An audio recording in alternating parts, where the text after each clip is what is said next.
Guys, andito po ako sa dagat. Ayan. Ayan. So, napakaganda pong lugar na to. Ito po ang Bangar. Hindi ko alam kung anong barangay ito.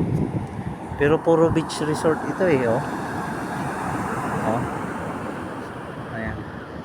Dito po hindi po makapaglaot ang mga bangka, dahil pong bangka, oh. Kasi nga ano, kita mo naman yung alo na yan, oh. Oh.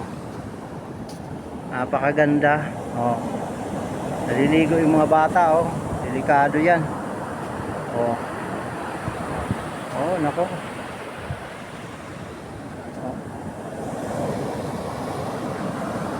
Ayan. Ganda pala rito, nakaka-relax ng isip. Kaya lang ngayon medyo makulimlim.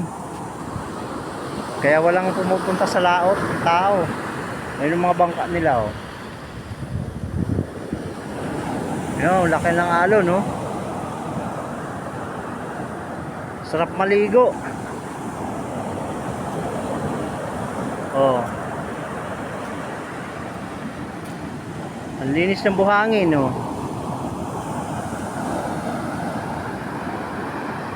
Lawak. Ayun, ang ganda, oh.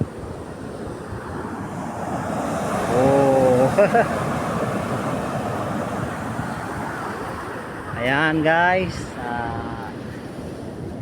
Pauwi na po ako ngayon, may Bible study pa ako. So, ayan lang po ang ating pong nabidyohan dito. So, sayang, makulimlim kasi. Kung hindi sana makulimlim, maganda. Diba? Ayan, mga yan.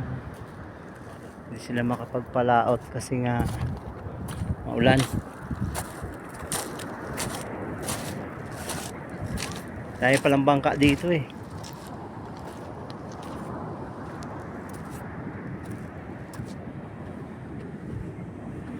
China Sea na po yan.